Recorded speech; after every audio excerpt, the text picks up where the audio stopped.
of your problems might actually only exist in your head. Now, before you misunderstand me, I'm not saying you don't have real problems.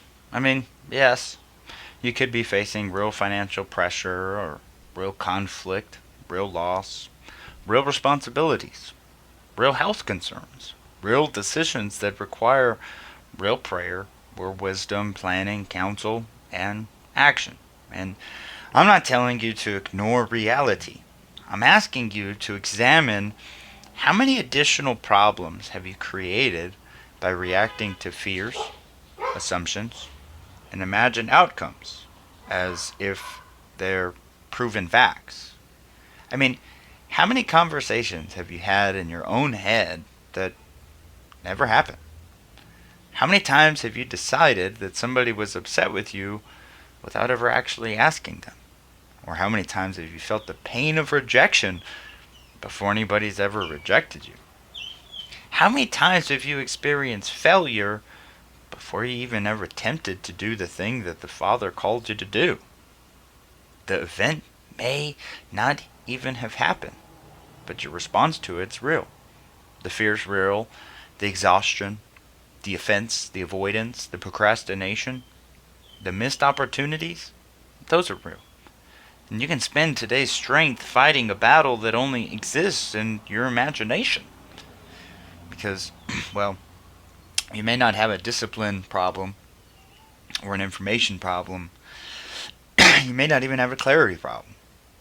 You may just be submitting to thoughts that were never supposed to govern you. Fear has a way of turning possibilities into conclusions. I've had thoughts before like, nobody's going to listen, or nobody's going to want the things that I'm creating. I'm not good enough. Even if God has called me, why would anybody want to listen? And if I don't slow down and examine those thoughts, they begin to feel like facts. But nobody's even rejected me yet. Nobody even said they wouldn't listen. Nobody had examined what I created, and nobody told me they didn't want it.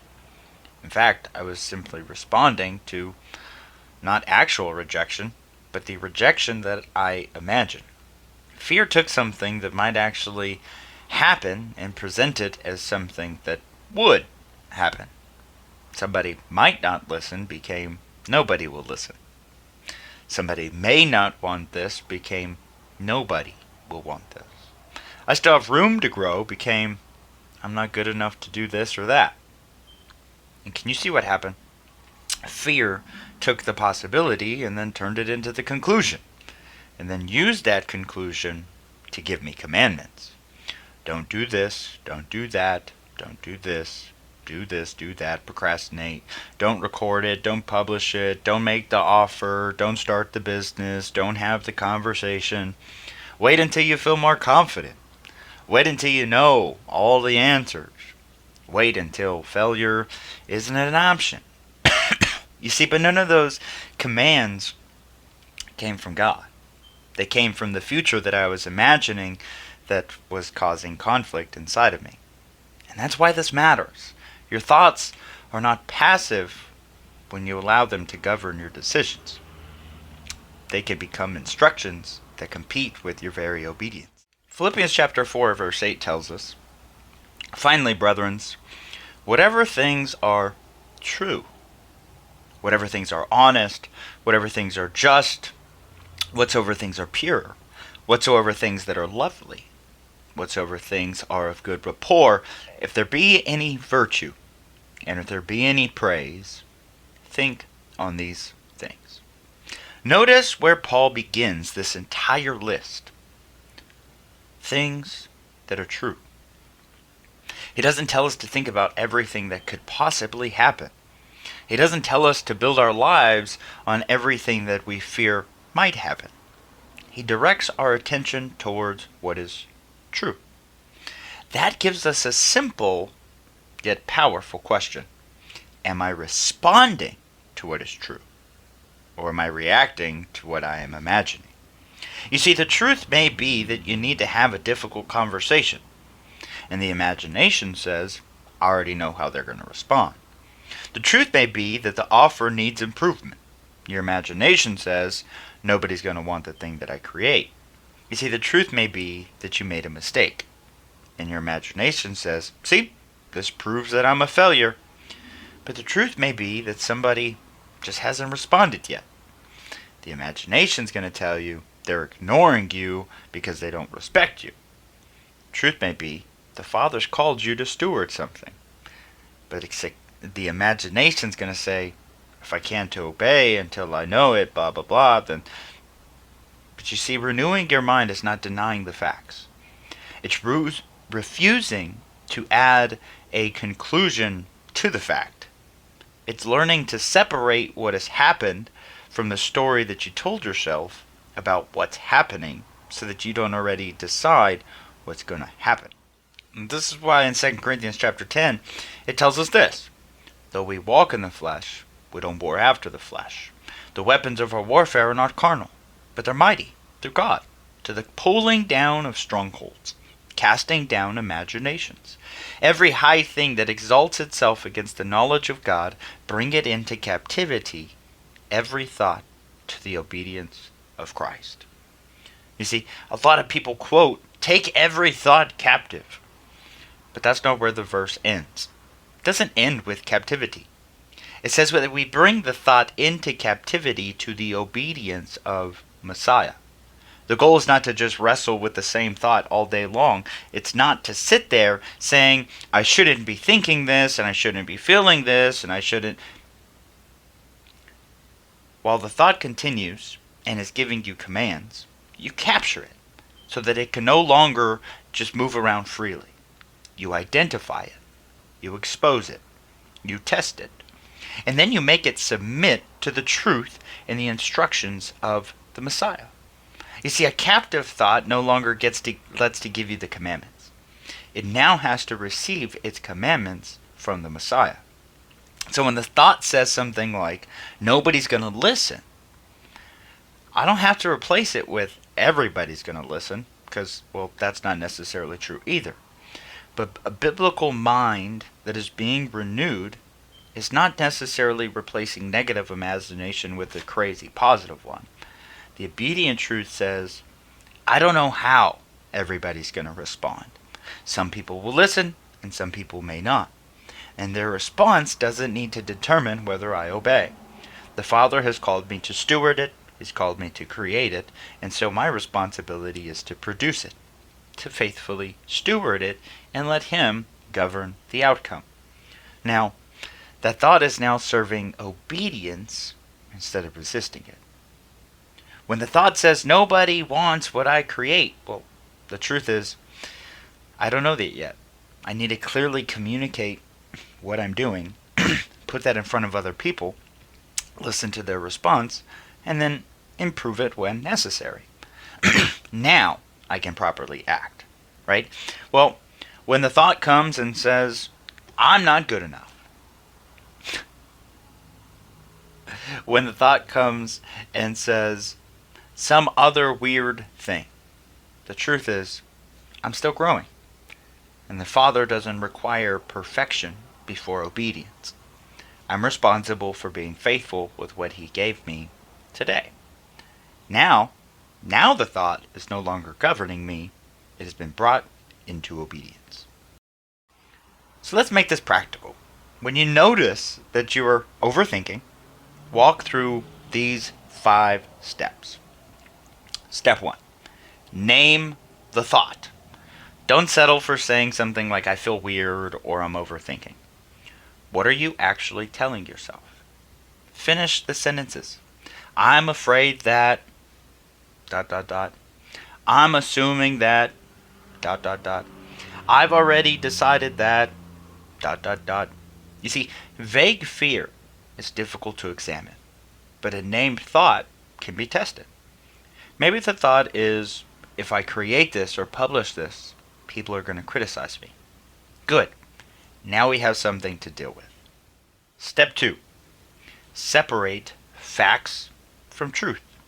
Separate facts from predictions. Ask, what do I actually know? The fact may be I've never created or I have created something and I'm preparing to publish it. And the prediction is, People will criticize me. Nobody will like it. I'll look foolish. Don't confuse the prediction with the fact. You're not ignoring reality. You're removing what fear added to reality. Step 3. Test the thought against truth. Does this thought actually agree with Scripture? Does it agree with what the Father has actually instructed me to do? Is it based on evidence? Or is it based on an outcome I've imagined? Are you using wisdom? Or trying to gain certainty that the Father never promised you? You see, sometimes the thought will expose a real issue that needs action. If you have not prepared, prepare. If you have harmed somebody, take responsibility. If you need counsel, seek it out. If the offer is unclear, improve it. But deal with the real issue, not 10 imaginary issues surrounding it. Step 4, make the thought obey. Ask yourself, what must this thought become if it's going to serve obedience to the Messiah? Nobody will listen becomes, my responsibility is to speak faithfully to the people that the Father has called me to serve. I might fail. It becomes, I can prepare wisely. I can act faithfully and learn from whatever the results is. They're probably all upset with me. Well, that can become, I will not accuse them in my mind. If clarification is needed, I can just ask. I'm not good enough becomes, my confidence is not in pretending that I'm perfect. My confidence is in obeying the Father while continuing to mature. This is not some weird positive thinking. It's disciplined agreement with truth. Step 5. Take the next obedient action. Once the thought has been corrected, don't return to the mental courtroom, the mental wrestling match, and restart the entire thing. Take the next step. Record that video. Publish the message. Ask the question. Have the conversation. Make the offer. Apologize. Set the boundaries if something or one is needed. Wait if the Father told you to wait. But let your next action be governed by truth and not an imagined outcome. If we had to sum this whole thing up, guys, it's this. Matthew 6:34. Take therefore no thought for the morrow, for tomorrow shall take thought for the things of itself. Sufficient unto the day is the evil thereof. Look, guys, tomorrow has its own concerns, and today has its own real responsibilities. And you don't need to spend today's strength solving every problem that might or may never appear tomorrow. If the problem becomes real, then the Father's going to give us wisdom, grace, strength, counsel, and provision for the real problem when it comes. But many of us are exhausting ourselves trying to receive instructions for situations that don't even exist. We want to know how everybody's going to respond. We want assurance. We want a guarantee. But, well, that's not faithfulness.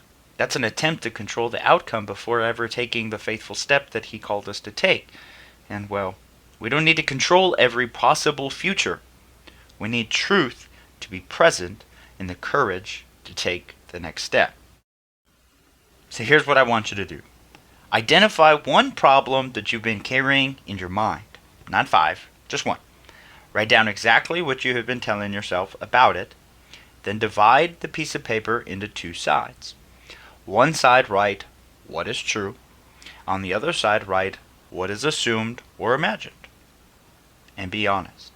Then take the thought that's been governing you, bring it into obedience to Messiah. And ask yourself, what does Scripture say? What does the Father instruct me to do about this? And what is your next faithful step? And then just do that.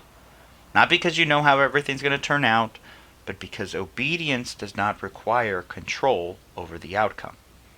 And you may discover that the problem you've been fighting is not the circumstance itself. It's the fearful meaning that you've assigned to it. So remember, you don't overcome overthinking by thinking harder. You overcome it by identifying it, testing whether it is true, and making it obey the Messiah instead of allowing it to govern you and give you commands. A captive thought no longer gets to give you the commands. It receives its commands from the Messiah. And so this week, whenever fear presents its predictions as facts, stop and ask, am I responding to what's true or reacting to what is imagined? And then return to truth and take the next faithful step.